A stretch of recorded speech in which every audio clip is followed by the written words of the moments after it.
창덕궁 깊은 밤 양심 앞에 문이 요란하게 열립니다. 이 아이가 독살당했다. 분노에 찬 목소리가 고요한 밤을 찢습니다. 칼을 든 손이 떨리고 무릎 꿇은 나인들의 얼굴에 공포가 서립니다. 어린 소녀의 창백한 얼굴, 그리고 그녀를 내려다보는 왕의 침통한 눈빛. 누구도 예상치 못했던 비극이 왕실을 뒤흔들고 있습니다. 전하, 중전마마께서. 말을 이을 수 없이 터져나오는 홍국영의 분노. 정조는 침묵합니다.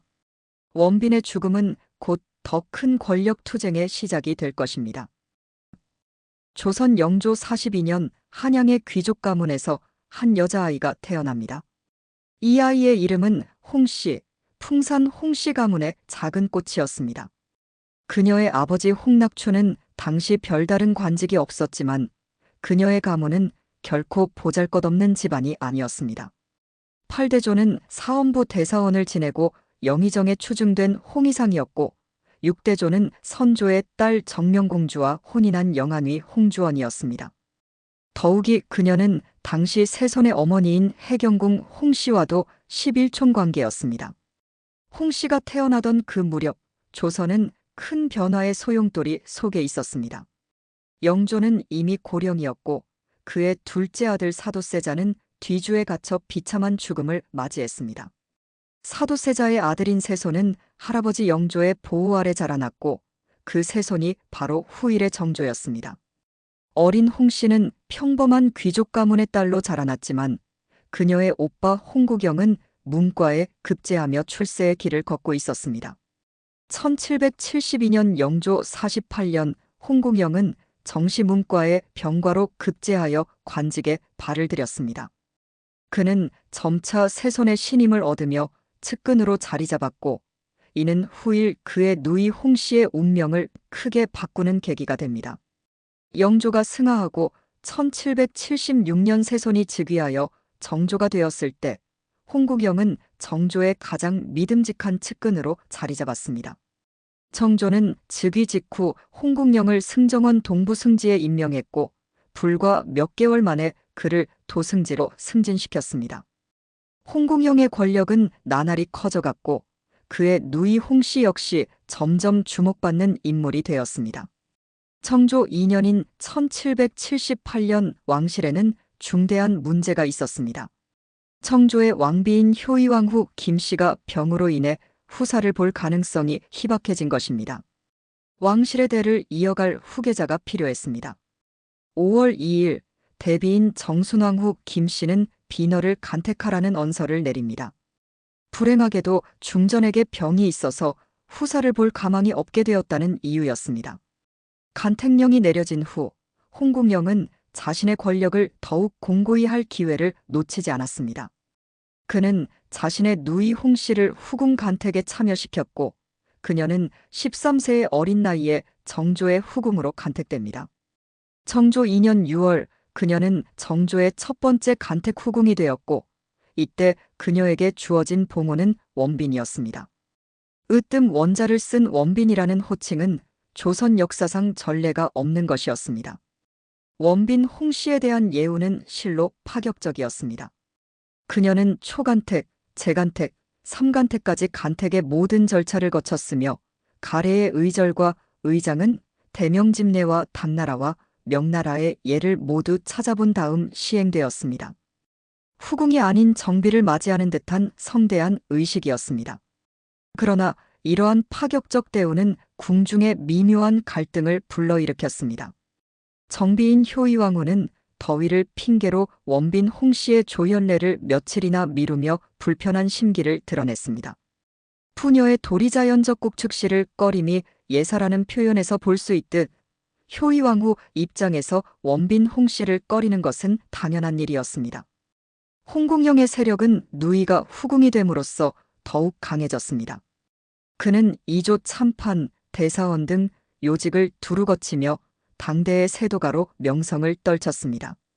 정조의 최측근으로서 규장각 설치에도 깊이 관여했고 규장각 직제학에 처음으로 임명된 인물이 되었습니다.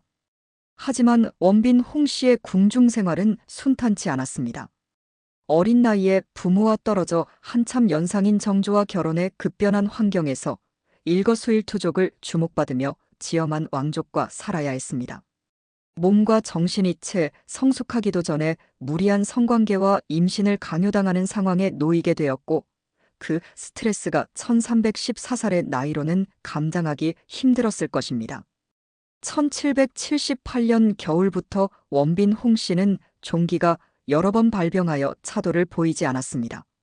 종기를 앓지 않는 달이 없었으며 증세가 갈수록 심해져 죽기 한 달 전부터는 통증이 극심했다고 합니다. 정조가 직접 지은 행장에 따르면 종기를 따면 회복되었다가 종기가 다시 발병하고 종기의 뿌리가 매우 커서 보통 사람이 감내할 수 있는 지경이 아니었다고 합니다. 정조 3년인 1779년 5월 7일 창덕궁 양심앞에서 14세의 어린 나이로 원빈 홍씨가 세상을 떠납니다. 그녀가 입궁한 지 채 1년도 되지 않은 시점이었습니다.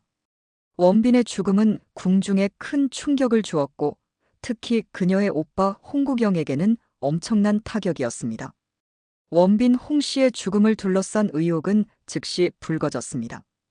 해경궁 홍씨가 남긴 한중록에 따르면 홍국영은 여동생의 갑작스러운 죽음의 원인을 효희왕후에게서 찾았습니다.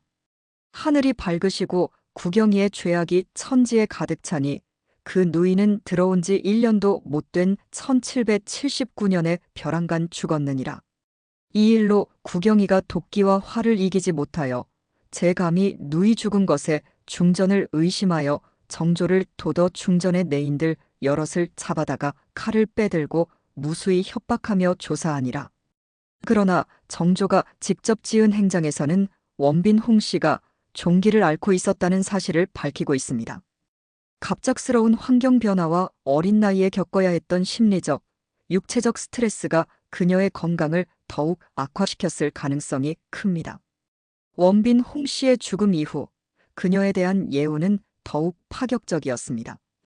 그녀가 사망한 당일 창덕궁 희정당에서 정조를 비롯하여 정순왕후, 해경궁 홍씨, 효희왕후가 모두 그녀의 죽음을 애도했고 조정의 대신들은 서남문 밖에서 슬픔을 표시했습니다. 정조는 당나라 황귀비의 예를 조차 시호를 인숙, 궁호를 효희, 원호를 인명이라고 추증했습니다. 홍국영은 더 나아가 은원군의 맏아들 상계군 이담을 원빈 홍씨의 양자로 사마대종관으로서 상을 주관하게 했습니다. 그는 이담의 봉호를 완풍군이라고 고쳤는데 이는 전주희 씨의 관양을 뜻하는 완자와 풍산홍 씨의 관양을 뜻하는 풍자를 합한 의미였습니다. 종씨를 후궁의 양자로 삼는 일은 전례가 없는 매우 이례적인 일이었습니다. 정조실록에서 사관은 홍국영의 방자함이 날로 극심해서 온 조정이 감히 거스르지 못했다고 기록하고 있습니다. 그러나 당시 장례 절차와 예우는 정조의 직접적인 지시가 있었고 조정에서도 앞장서서 문제를 제기하는 사람은 없었습니다. 정조는 심지어 원빈 홍씨를 위해 직접 행장을 지었으니 그녀에 대한 예우가 단순히 홍국영의 권세 때문만은 아니었을 것입니다. 원빈 홍씨의 신주는 경희궁 위선당에 모셔졌고 그녀의 원소인 임명원에는 묘표 상석, 향로석, 혼유석 등의 성물을 배치했을 뿐만 아니라 정자각과 제실, 홍살문까지 지었습니다. 이는 후궁으로서는 유례없는 대우였습니다. 하지만 원빈 홍씨의 죽음 이후 홍국영과 정조의 관계에 미묘한 변화가 생기기 시작했습니다. 홍국영은 누이의 죽음을 계기로 더욱 전횡을 일삼았고 자신의 권력을 더욱 강화하려 했습니다. 그는 원빈의 양자인 완풍군을 내 조카라고 부르며 그를 통해 대계를 저지하려 했다는 기록도 있습니다. 정조는 홍국영의 이러한 행태를 주시하면서도 아직은 그를 곁에 두었습니다.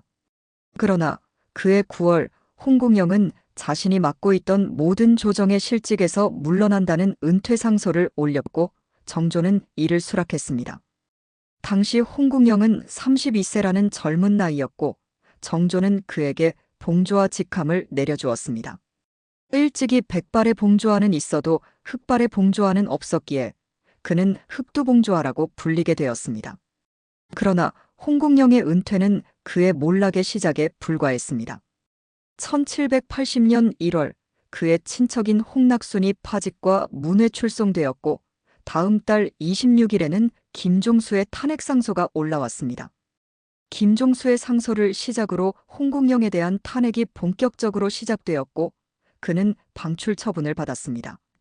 한중록은 이에 대해 김종수의 상소 역시 정조의 뜻이었다고 전하고 있습니다. 홍국영은 처음에는 강원도 횡성으로 유배되었다가 그 다음에는 강릉으로 유배되었습니다. 결국 이듬해인 1781년 4월 5일 그는 34세의 젊은 나이로 세상을 떠났습니다. 홍국영의 몰락에 대해서는 여러 설이 있지만 그 정확한 원인은 명확하지 않습니다. 김종수의 상소에서 언급된 공식적인 탄핵 사유는 후궁 간택을 막았다라는 것이었고 원빈의 양자인 완풍군을 정조의 양자로 들여 동궁으로 삼으려 했다는 가동궁 사건설도 일부 기록에서 언급됩니다. 그러나 홍국영 몰락의 근본적인 원인은 그가 지나치게 권력을 탐했다는 점과 외척이 정치에 관여하는 것을 억제하는 정조의 정책에 반하여 스스로가 외척이 된 점을 들 수 있을 것입니다. 또한 원빈이 죽자 효의왕후를 의심하여 내전의 나인을 함부로 국문한 것과 은원군의 아들을 앞세워 왕위계 승권에 관여하려 한 것도 정조가 홍국영을 축출한 원인이 되었을 것입니다. 홍국영의 몰락과 사망 이후 원빈 홍씨에 대한 예우에도 변화가 생겼습니다. 1786년 정조 10년에 인명원에서 원빈묘로 강등되면서 홍살문 등은 모두 헐렸습니다. 왕실의 어전 회의에서는 원빈의 무덤에 원이란 호칭을 붙이는 것이 예제에 맞지 않는다는 의견이 제시되었습니다. 원이란 호칭은 세자나 세자빈 또는 국왕을 낳은 후궁에게만 허용되는 것이었기 때문입니다. 결국 정조는 이 의견을 받아들여 원빈 홍씨의 묘호를 강등시켰습니다. 원빈 홍씨를 둘러싼 이러한 일련의 사건들은 정조 초기 전국의 복잡한 권력 구도를 보여줍니다. 정조는 즉위 초기 홍국영을 중용하여 자신의 정치적 기반을 다졌으나 그의 과도한 권력 남용을 경계했고 결국 그를 제거했습니다. 이는 정조의 정치적 계산과 균형 감각을 보여주는 사례입니다. 원빈 홍씨의 죽음 이후 정조는 또 다른 후궁을 들이게 됩니다. 1780년 정조 4년에 화빈 윤씨를 후궁으로 맞이했지만 그녀 역시 자손을 남기지 못했습니다. 정조의 자녀 문제는 심각한 상태였고 왕실의 대를 이어갈 후계자가 필요했습니다. 이후 정조는 의빈성 씨를 맞이하게 됩니다. 의빈성 씨는 처음에 정조의 간택을 거절했다고 합니다. 효의왕후에게 자녀가 없으니 감히 승은을 받들 수 없다고 하며 죽음을 맹세했다고 전해집니다. 그러나 결국 그녀는 정조의 후궁이 되었고 1782년 무뇨세자를 낳았습니다. 무뇨세자의 탄생으로 정조는 드디어 후계자를 얻게 되었습니다. 그러나 불행하게도 무뇨세자는 1786년 5살의 나이로 홍역에 걸려 사망했고 얼마 후 의빈성 씨도 임신 중에 세상을 떠났습니다. 정조의 후사 문제는 1787년 수빈 박 씨가 입궁하면서 비로소 해결됩니다. 좌찬성 박준원의 딸인 수빈 박 씨는 1790년에 아들을 낳았는데 이 아들이 바로 후일의 순조입니다. 순조의 탄생으로 정조는 드디어 왕실의 대를 이어갈 후계자를 확보할 수 있었습니다. 원빈 홍씨의 생애와 그녀를 둘러싼 사건들은 조선 후기 왕실의 모습을 잘 보여줍니다. 왕위 계승과 후계자 문제, 정치적 파벌과 권력 투쟁, 그리고 그 가운데에서 희생되는 어린 생명들의 비극이 모두 담겨 있습니다. 원빈 홍씨의 묘소는 한성 동부 온수동에 있었으나 현재는 고양시 원당의 서삼릉 권영 내 후궁 묘역으로 이장되었습니다. 그녀의 짧은 생애는 역사 속에서 잊혀졌지만 그녀를 둘러싼 권력의 암투와 비극은 조선 왕실의 한 단면을 생생하게 보여주고 있습니다. 원빈 홍씨와 홍국영의 이야기에서 가장 주목할 점은 정조의 행동입니다. 정조는 원빈 홍씨의 죽음 이후 그녀에게 최고의 예우를 해주었지만 홍국영이 이를 기회로 삼아 자신의 권력을 더욱 강화하려 하자 결국 그를 제거하는 강단을 보였습니다. 이는 정조의 정치적 균형감과 판단력을 보여주는 사례입니다. 홍공영의 몰락 과정을 살펴보면 정조의 치밀한 정치적 계산을 엿볼 수 있습니다. 정조는 홍공영이 권력을 남용하고 점차 통제하기 어려워지자 먼저 그를 모든 실직에서 물러나게 하여 봉조하라는 명예직을 내렸습니다. 이는 겉으로는 예우를 갖추면서도 실질적으로는 그의 권력을 약화시키는 조치였습니다. 이후 김종수의 상소를 통해 홍공영을 공개적으로 탄핵하게 했습니다. 한중록은 이것이 정조의 뜻이었다고 명시하고 있습니다. 정조는 직접 나서지 않고 신하들을 통해 홍국영을 몰아세우는 방식을 택했습니다. 이러한 방식은 정조의 정치적 수완을 잘 보여줍니다. 홍국영은 결국 강원도 횡성으로 유배되었다가 그 다음에는 강릉으로 유배되었습니다. 그리고 1781년 정조 5년에 34세의 젊은 나이로 사망했습니다. 그의 사망 원인에 대해서는 명확히 알려진 바가 없으나 유배지에서의 비참한 생활과 정치적 좌절감이 그의 건강을 악화시켰을 것으로 추측됩니다. 홍공영의 죽음 이후에도 정조의 복수는 끝나지 않았습니다.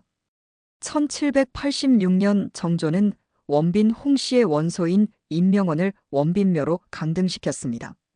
이는 홍공영 일가에 대한 마지막 정치적 압력이었을 수 있습니다. 또한 원빈의 양자였던 완풍군도 상계군담으로 개명되어 왕실 세력의 견제를 받다가 같은 해에 죽었습니다. 정조의 이러한 일련의 조치들은 그가 얼마나 정치적 위협에 민감했는지를 보여줍니다. 사도세자의 아들로서 그는 항상 자신의 위치가 위협받을 수 있다는 불안감을 안고 살았습니다.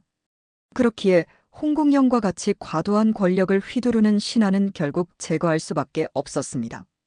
원빈 홍씨의 생애는 짧았지만 그녀를 둘러싼 정치적 갈등과 비극은 조선 왕실의 복잡한 권력 구조를 잘 보여줍니다. 그녀는 어린 나이에 후궁으로 간택되어 궁궐에 들어갔고 겨우 1년도 되지 않아 세상을 떠났습니다.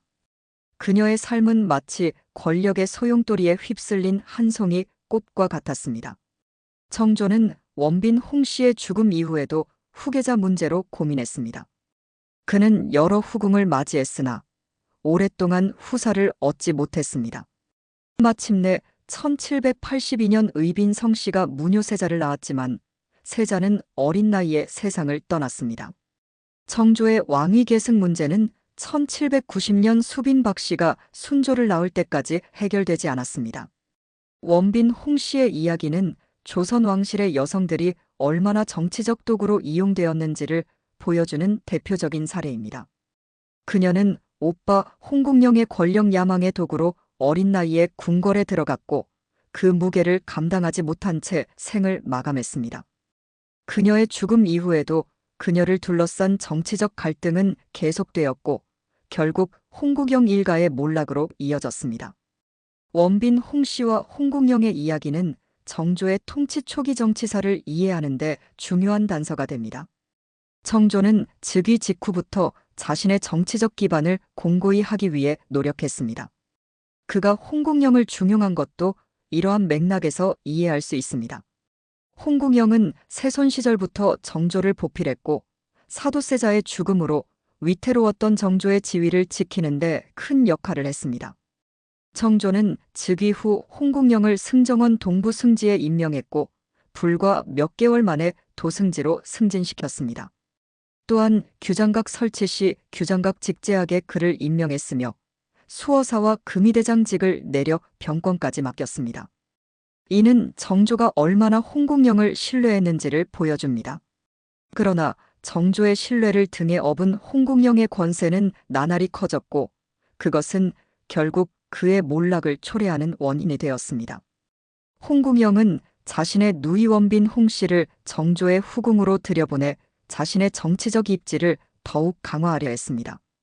13세의 어린 소녀를 왕의 후궁으로 들여보낸 것은 그의 권력욕을 보여주는 단면입니다. 원빈 홍씨가 죽자 홍국영은 그 죽음의 원인을 효의왕후에게서 찾았습니다.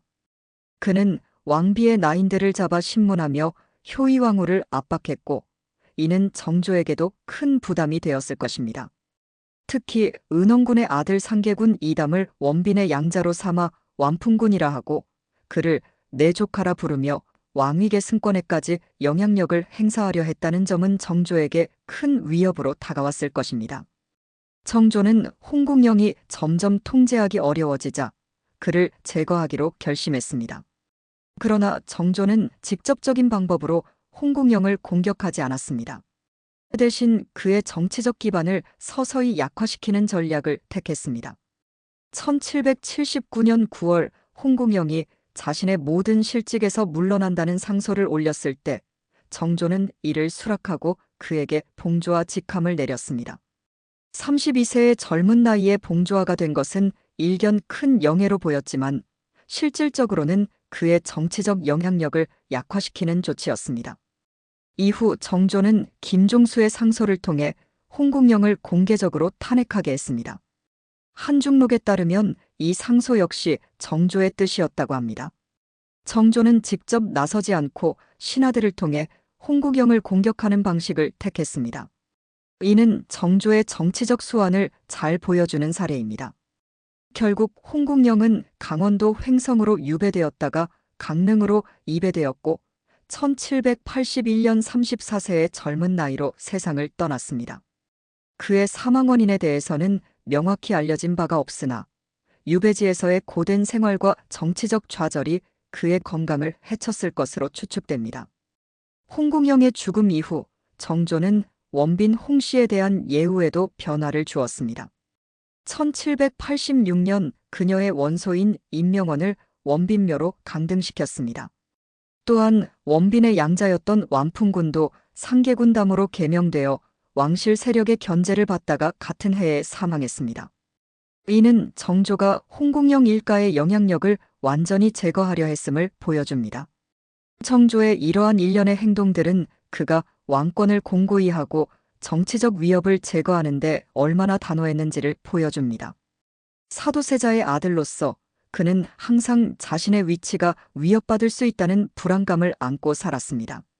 그렇기에 홍국영과 같이 과도한 권력을 휘두르는 신하는 결국 제거할 수밖에 없었습니다. 정조는 원빈 홍씨의 죽음과 홍국영의 몰락 이후 왕권 강화와 탕평책을 더욱 적극적으로 추진했습니다. 그는 노론, 소론, 남인 등 각 당파의 인재를 고루 등용하며 당쟁을 완화하려 했고 규장각을 중심으로 한 학문 진흥과 문화 발전에도 힘썼습니다. 정조의 왕위 계승 문제는 여전히 해결되지 않았습니다. 그는 원빈 홍씨 이후 여러 후궁을 맞이했으나 오랫동안 후사를 얻지 못했습니다. 1782년 의빈 성씨가 무뇨세자를 낳았으나 세자는 1786년 5살의 나이에 홍역으로 사망했습니다. 의빈 성씨도 임신 중에 세상을 떠났습니다. 정조의 후계자 문제는 1787년 수빈 박씨가 입궁하면서 비로소 해결의 실마리를 찾았습니다. 수빈 박씨는 1790년 아들을 낳았고 이 아들이 바로 후일의 순조입니다. 순조의 탄생으로 정조는 왕위 계승의 안정을 이루었고 이를 바탕으로 더욱 과감한 개혁 정책을 펼칠 수 있었습니다. 정조의 통치 기간은 조선 후기의 르네상스로 불립니다. 그는 규장각을 중심으로 학문과 예술을 발전시켰고 수원 화성 건설과 같은 대규모 토목 사업을 통해 실학을 장려했습니다. 또한 서얼과 중인층을 적극적으로 등용하며 신분제의 경직성을 완화했습니다. 그러나 정조의 개혁은 그의 죽음과 함께 많은 부분이 좌절되었습니다. 1800년 6월 28일 정조는 49세의 나이로 갑작스럽게 세상을 떠났습니다. 그의 죽음에 대해서는 종기가 악화되어 사망했다는 공식 기록이 있으나 독살설도 제기되었습니다. 정조의 갑작스러운 죽음으로 11살의 어린 나이로 순조가 즉위했고 정순왕 후의 수렴청정이 시작되었습니다. 이후 조선은 세도 정치의 시대로 접어들었습니다. 원빈 홍씨와 홍국영의 이야기는 정조 초기의 정치적 갈등과 권력 투쟁을 잘 보여주는 사례입니다. 정조는 즉위 직후 홍국영을 중용하여 자신의 정치 기반을 다졌으나 그가 과도한 권력을 휘두르자 결국 그를 제거했습니다. 이는 정조의 정치적 판단력과 균형 감각을 잘 보여줍니다. 원빈 홍씨의 짧은 생애는 조선 왕실 여성들의 비극적 운명을 대변합니다. 그녀는 13세의 어린 나이에 정치적 이해관계에 따라 후궁이 되었고 궁궐 생활의 무게를 감당하지 못한 채 14세에 생을 마감했습니다. 그녀의 죽음은 오빠 홍국영의 정치적 몰락으로 이어졌고 이는 정조의 왕권 강화에 기여했습니다. 정조의 통치 초기에 벌어진 이 비극적 사건은 역설적이게도 그가 더욱 강력한 왕권을 행사할 수 있는 기반이 되었습니다. 홍국영과 같은 강력한 외척 세력을 제거함으로써 정조는 자신의 정치적 영향력을 더욱 확대할 수 있었고 이를 바탕으로 개혁 정책을 추진할 수 있었습니다. 원빈 홍씨의 이야기는 그녀의 사망으로 끝나지 않았습니다. 그녀를 둘러싼 기록과 해석은 시대에 따라 변화했고 그것은 조선 후기의 정치적 상황과 밀접하게 연관되어 있었습니다. 원빈 홍씨에 대한 기록 중 가장 주목할 만한 것은 정조가 직접 지은 어제인 수건비냉장입니다. 국왕이 직접 후궁의 행장을 쓰는 일은 매우 이례적인 일로 이는 정조가 원빈 홍씨에게 특별한 관심을 가지고 있었음을 보여줍니다. 어제인 수건비냉장에서 정조는 원빈 홍씨의 종기 증상과 그녀의 죽음에 이르는 과정을 상세히 기록했습니다. 그는 해경궁 홍씨가 원빈에 대해 각별한 정의를 표했다고도 언급했는데 이는 훗날 해경궁이 한중록에서 기술한 내용과는 정반대입니다. 한중록에서 해경궁은 홍국영이 자교를 내리게 했다라고 쓰며 원빈의 입궁에 대해 홍국영이 세도를 탐내어 제 누이를 들여보낸 것으로 자신은 이에 반대하는 입장이었다고 기록했습니다. 이러한 기록의 차이는 시대적 상황과 정치적 입장의 변화를 반영합니다. 정조가 어제인 수건비냉장을 쓸 당시에는 홍국영이 아직 완전히 실각하지 않았고 정조와 해경궁의 관계도 원만했을 것입니다. 반면 한중록은 정조 사후 해경궁이 작성한 것으로 당시 세도 정치가 시작되던 시점에서 자신의 정치적 입장을 변호하기 위한 의도가 담겨 있을 수 있습니다. 또한 순조실록의 해경궁 행장에서는 원빈에 대한 각별한 정의를 지녔던 혐의가 있으나 사실이 아니라고 강조하는 대목이 있습니다. 이는 홍국영 일가와 해경궁의 관계에 대한 당시 정치적 해석을 반영하는 것으로 볼 수 있습니다. 원빈 홍씨를 주인공으로 한 또 다른 기록으로는 고전소설 숙창궁 입궐일기가 있습니다. 이 소설은 홍국영 일가의 인물이 지은 것으로 추정되며 원빈의 입궐 과정을 그리고 있습니다. 흥미로운 점은 이 소설에서 해경궁이 효의왕후 편에 선 것으로 묘사된다는 점입니다. 이는 앞서 언급한 기록들과 또 다른 해석을 제시하는 것입니다. 이처럼 원빈 홍씨를 둘러싼 기록과 해석의 차이는 조선 후기 정치적 갈등과 권력 투쟁의 복잡성을 보여줍니다. 각각의 기록은 작성자의 정치적 입장과 의도를 반영하고 있으며 이를 통해 당시의 정치적 상황을 다각도로 이해할 수 있습니다. 원빈 홍씨의 죽음 이후 정조는 후계자 문제로 계속 고민했습니다.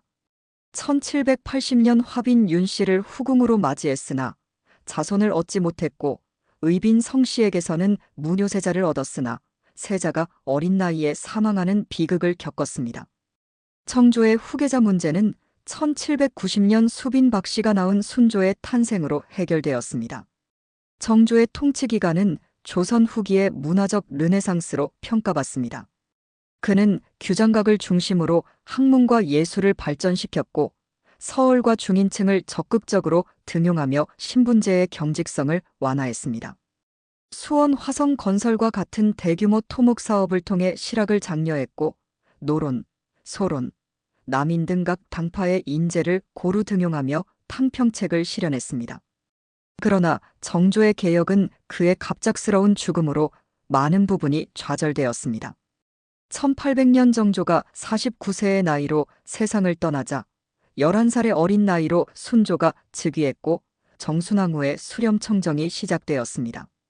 이후 조선은 안동 김씨, 풍양조씨 등 외척 가문이 실권을 장악하는 세도 정치의 시대로 접어들었습니다. 원빈 홍씨와 홍국영의 이야기는 정조 초기 정치사의 중요한 한 장을 차지합니다.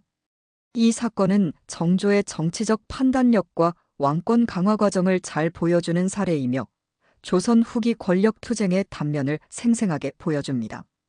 원빈 홍씨는 역사의 무대에 잠깐 등장했다가 사라진 인물이지만 그녀를 둘러싼 정치적 갈등과 비극은 조선 후기 역사의 중요한 부분입니다.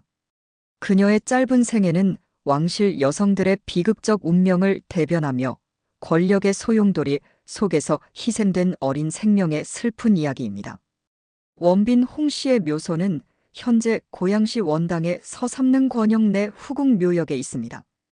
그녀는 역사 속에서 잊혀졌지만 그녀의 이야기는 조선 왕실의 복잡한 권력 구도와 인간의 비극을 생생하게 전하고 있습니다. 원빈 홍씨의 생애는 비록 짧았지만 그녀를 둘러싼 이야기는 깊은 역사적 의미를 가지고 있습니다. 그녀의 이야기를 통해 우리는 권력과 정치, 그리고 인간의 욕망이 빚어내는 비극을 목격할 수 있습니다. 또한 그녀의 이야기는 역사적 사건을 다각도로 해석하고 다양한 기록을 비판적으로 검토해야 하는 역사 연구의 중요성을 일깨워줍니다. 역사는 종종 승자의 기록이라고 합니다. 원빈 홍씨와 홍국영의 이야기는 정조와 그 지지 세력에 의해 주로 기록되었고 그들의 시각에서 해석되었습니다.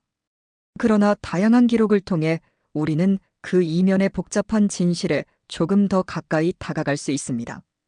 원빈 홍씨의 이야기는 또한 조선시대 여성들의 위치와 역할에 대한 중요한 시사점을 제공합니다. 그녀는 오빠의 정치적 야망을 위한 도구로 어린 나이에 후궁이 되었고 그 무게를 감당하지 못한 채 짧은 생을 마감했습니다. 이는 당시 여성들이 얼마나 정치적 이해관계에 따라 희생되었는지를 보여주는 사례입니다. 정조는 원빈 홍씨의 죽음 이후 홍국영을 제거함으로써 자신의 왕권을 더욱 공고히 했습니다. 그는 홍국영과 같은 강력한 외척 세력의 위험성을 깨달았고 이후 탕평책을 통해 어느 한 세력이 과도하게 권력을 장악하지 못하도록 균형을 유지하는 정책을 펼쳤습니다. 이러한 정조의 정치적 판단과 결단력은 그가 조선의 가장 뛰어난 군주 중 한 명으로 평가받는 이유 중 하나입니다. 원빈 홍씨와 홍국영의 이야기는 권력과 그 위험성에 대한 경계의 메시지를 담고 있습니다. 홍국영은 정조의 신임을 바탕으로 큰 권력을 얻었지만 그 권력을 남용함으로써 결국 자신과 가족의 몰락을 초래했습니다. 이는 권력의 유혹에 빠져 균형을 잃은 정치인들에게 주는 역사의 경고입니다. 오늘날 우리가 원빈 홍씨의 이야기에서 배울 수 있는 것은 무엇일까요? 그녀의 비극적 생애는 권력과 정치의 소용돌이 속에서 희생된 수많은 무명의 인물들을 대변합니다. 역사는 종종 큰 인물들의 업적과 공과에 초점을 맞추지만 그 이면에는 원빈 홍씨와 같은 작은 인물들의 희생과 비극이 숨겨져 있습니다. 이러한 작은 역사에 귀 기울이는 것은 우리가 역사를 더 깊고 풍부하게 이해하는 데 도움이 됩니다.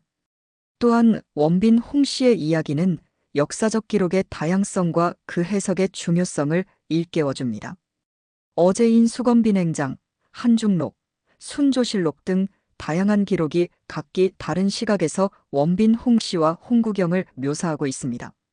이는 역사적 사건이 단일한 진실로 환원될 수 없으며 다양한 관점에서 조명될 때 더 온전히 이해될 수 있음을 보여줍니다. 원빈 홍씨의 짧은 생애는 긴 세월이 흐른 지금도 우리에게 많은 생각거리를 던져줍니다. 그녀의 이야기를 통해 우리는 권력과 정치, 그리고 인간의 운명에 대해 깊이 사색할 수 있습니다.